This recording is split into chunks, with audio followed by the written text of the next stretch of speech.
Sai Satcharitra, Chapter 20. Ganu's problem solved by Kaka's maid-servant. In this chapter, Hemadpant describes how Ganu's problem was solved by Kakasaheb Dixit's maid-servant. Preliminary. God was originally formless. He assumed a form for the sake of the Bhaktas. With the help of Maya, he played the part of an actor in the big drama of the universe. Let us remember and visualize Shri Sai. Let us go to Shirdi and see carefully the program after the noon Aarti.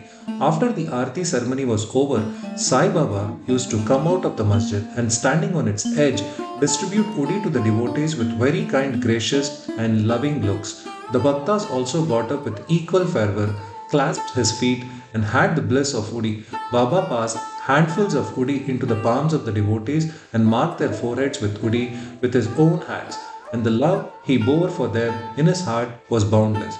Then he addressed the Bhaktas, O Bahu, go home, take your lunch. You Anna, go to your lodgings. You Bapu, enjoy your meal. Even now, you can have the pleasure of these sights if you bring into play your imagination. Now, bringing Sai in our mental vision, let us meditate on him. For his feet upwards to his face, prostrating before him humbly, lovingly, and reverentially. Isha Upanishad. Ganu once started to write a Marathi commentary on the Isha Upanishad.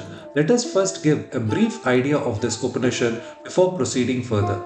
It is called Mantropanishad as it is embodied in the mantras of the Vedic Sanhita.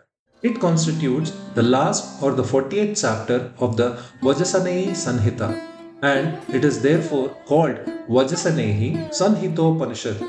Being embodied in Vedic Sanhitas, this is regarded as superior to all other Upanishads, which are Brahmanyaks and Aranyaks. Not only this, other Upanishads are considered to be commentaries on the truths mentioned briefly in the Isha Upanishad.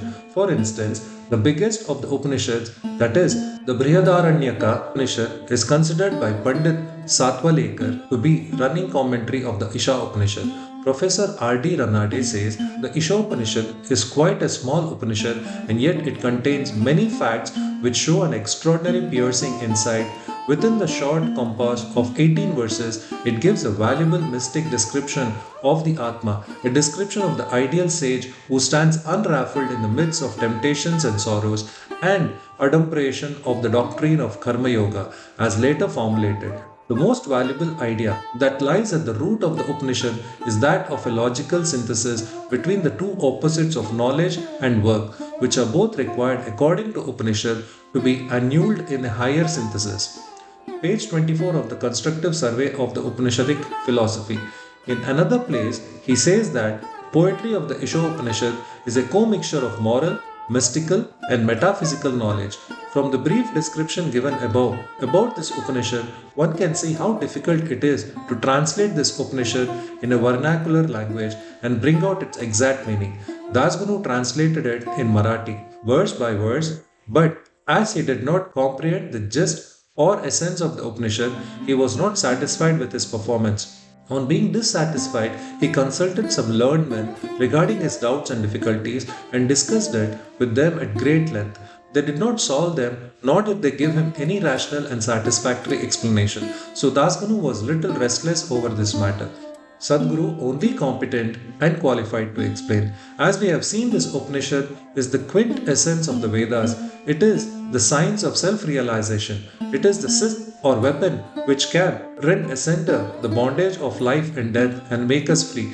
Therefore, he thought that he who has himself attained self-realization can only give him the true or correct interpretation of the Upanishad. When nobody could satisfy Ganu, he resolved to consult Sai Baba about this. When he got an opportunity to go to Shirdi, he saw Sai Baba, prostrated himself before him, and mentioned his difficulties about the Isha Upanishad and requested him to give the correct solution. Sai Baba blessed him and said, "You need not be anxious.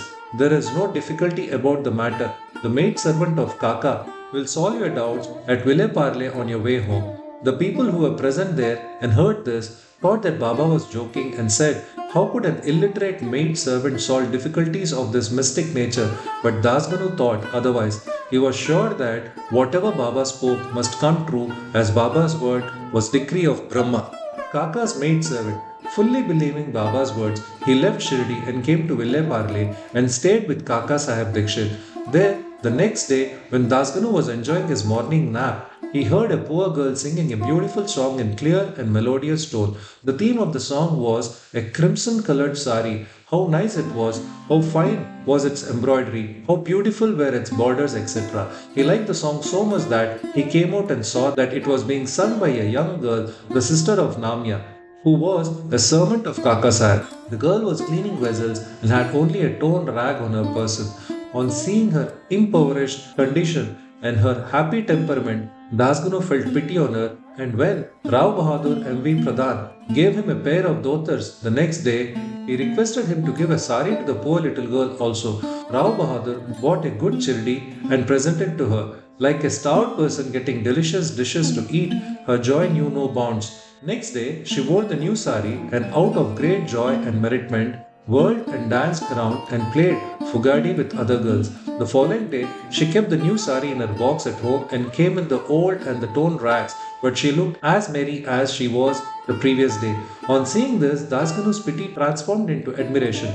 He thought that the girl being poor had to wear a torn rag, but now she had a new sari which she kept in reserve and putting on the old rag strutted herself, showing no trace of sorrow or dejection. Thus, he realized that all our feelings of pain and pleasure depend upon the attitude of our mind. On thinking deeply over this incident, he realized that a man ought to enjoy whatever God has bestowed on him in the firm conviction that he besets everything from all sides and that whatever is bestowed on him by God must be for his good. In this particular case, the impoverished condition of the poor girl, her torn rag, and the new sari, the donor, the doni, and the deal were all part of the Lord and pervaded by him. Here, Dasganu got a practical demonstration of the lesson of the Upanishad, the lesson of contentment with one's own lot, with the belief that whatever happens is ordained by God and is ultimately good for us.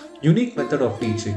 From the above incident, the reader will see that Baba's method was unique and varied. Though Baba never left Shirdi, he sent some to Machindagarh, some to Kolhapur or Solapur for practicing sadhanas. To some he appeared in his usual form, to some he appeared in waking or dream states, day or night, and satisfied their desires. It is impossible to describe all the methods that Baba used in imparting instruction to his bhaktas.